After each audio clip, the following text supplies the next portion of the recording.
Regardez bien cette vidéo du début jusqu'à la fin.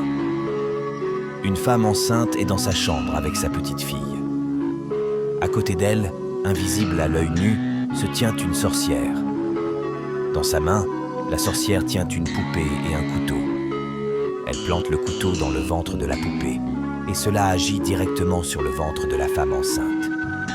Pendant cette scène, la petite fille demande à sa mère « Maman, qu'est-ce que tu as ?» Mais la mère ne répond pas. La fille continue « Maman, calme-toi, ça va aller. » La petite fille commence alors à prier pour sa mère. « Seigneur Jésus-Christ, toi qui es mort sur la croix pour nous, je viens devant toi pour renoncer à toute œuvre des ténèbres. Je brise et j'annule, par la puissance de Jésus, toute malédiction, tout sortilège, tout envoûtement ou lien envoyé contre ma maman par la sorcellerie. Que ma mère soit rachetée, purifiée et protégée par le sang de l'agneau. Toute puissance des ténèbres contre elle est brisée maintenant, au nom de Jésus.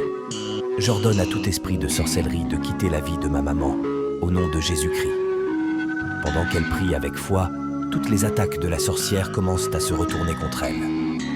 À la fin de la prière, la fille dit à sa mère « Maman, lève-toi, au nom de Jésus-Christ. » La femme se lève, regarde à côté d'elle, et voit la sorcière avec la poupée et le couteau à la main.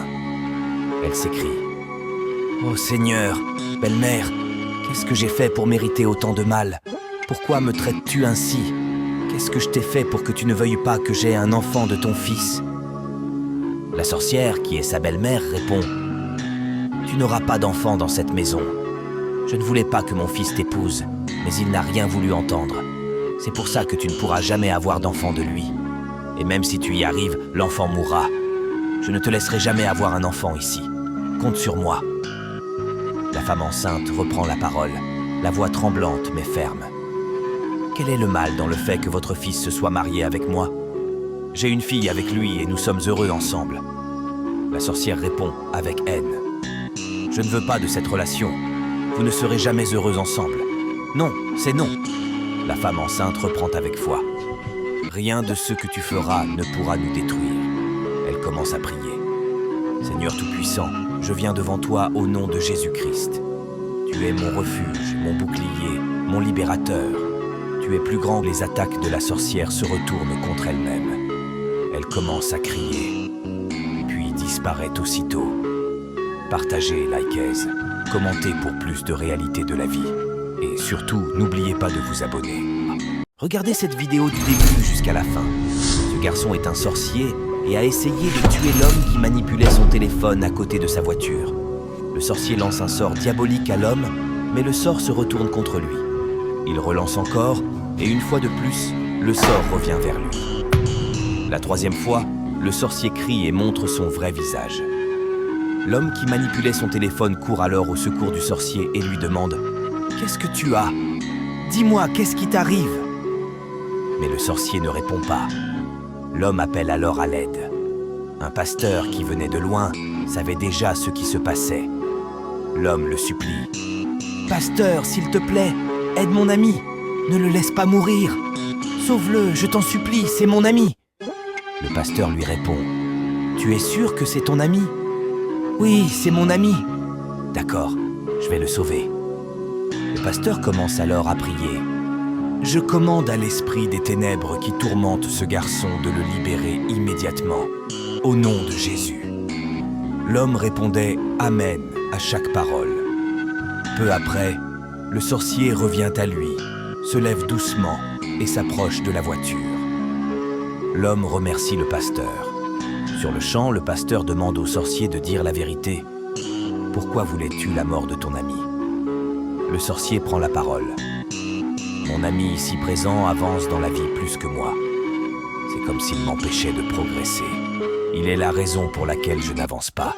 C'est pourquoi je voulais le tuer, pour pouvoir réussir dans ma vie. » Le pasteur lui répond. « Tu sais, dans la vie, il faut penser à ce que tu deviendras. Si tu tuais cet homme, comment saurais-tu s'il ne serait pas celui qui, demain, t'aidera à trouver du travail? Il ne faut jamais rendre le mal pour le mal. Même si tu le tuais, tu n'obtiendrais pas ce que tu cherches. » L'homme dit alors « Pourtant, je suis ton meilleur ami. Pourquoi as-tu essayé de me tuer? Tu aurais dû me parler, je t'aurais compris. Tu n'avais pas besoin de faire ça. Le pasteur ajoute, apaise-toi et laisse-moi parler. C'est vrai que tu es son meilleur ami. Mais t'es-tu déjà demandé ce qu'il ressent? As-tu essayé de comprendre ses préoccupations? Peut-être qu'il aurait pu te parler si tu avais montré que tu t'intéressais à lui. Il était derrière toi, à lancer des sorts diaboliques, sans que tu ne saches rien. Si le Seigneur n'avait pas été avec toi, tu serais déjà mort. Il faut toujours prier Dieu, lui rester fidèle, lui donner ta vie pour vivre longtemps et mieux. Ton avenir sera paisible, joyeux et heureux si tu fais le bien autour de toi.